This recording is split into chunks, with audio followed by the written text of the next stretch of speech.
I'm K.W. Keene, and welcome to Rock Music History Lesson, the story behind one of the greatest songs ever recorded, Midnight Train to Georgia by Gladys Knight and the Pips, coming up on Rock Music History Lesson.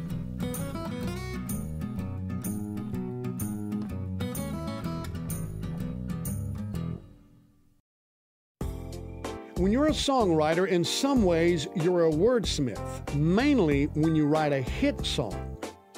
The dictionary defines the phrase wordsmith as an expert with words. Jim Weatherly fits that description when writing Midnight Train to Georgia. Weatherly has written a host of songs for artists, including Gladys Knight and the Pips. Songs like Neither One of Us Wants to Be the First to Say Goodbye, Where Peaceful Waters Flow, Best Thing That Ever Happened to Me, and Midnight Train to Georgia. What's the story behind Midnight Train to Georgia? Weatherly said when he was in college, he played flag football with a group of guys, and one of them was his good friend Lee Majors, who later became a famous actor in the TV series The Big Valley and the $6 Million Man. One evening, he calls Majors. He was dating Farrah Fawcett at the time. Weatherly had known Farrah through Majors. She answered the phone, and during the conversation, she says she was packing her clothes and taking a midnight plane to Houston to visit family. Weatherly says a bell went off in his head. Midnight Plane to Houston sounded like a good song title. After he hung up, he wrote Midnight Plane to Houston in about 45 minutes. He says Majors and Fawcett were his inspiration. Weatherly recorded and put it on his first album.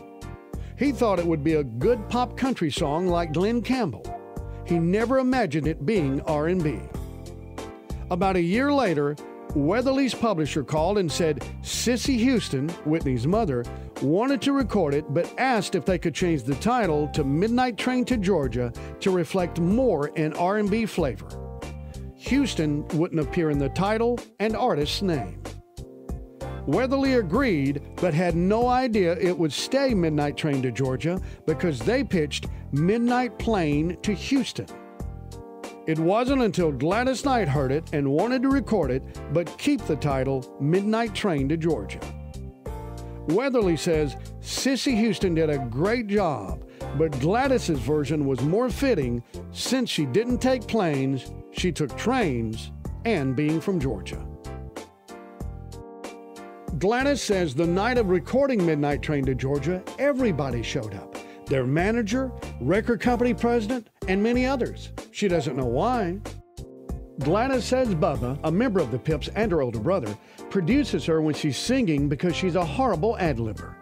The night of the recording, Bubba is behind the control board, and he tells Gladys to ad-lib, "I've got to go, I've got to go."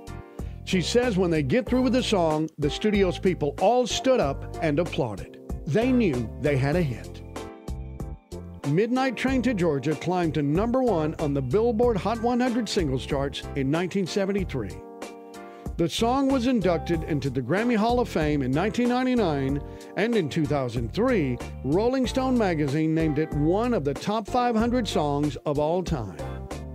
Jim Weatherly died on February 3, 2021 at the age of 77. Gladys Knight said of his passing in an interview with the Tennessean, "We were just made for each other. I loved most of his lyrics, not just his melodies. You could live through his lyrics. We grew our lives together. I'm going to miss him terribly and love him always." Thanks for watching Rock Music History Lesson. Make sure you check out our website, rockmusichistoryLesson.com. Like, comment, share, and hit that subscribe button. And don't forget to hit the bell icon. We'll notify you when a new episode is uploaded. Once again, thanks for watching Rock Music History Lesson. I'm K.W. Keene.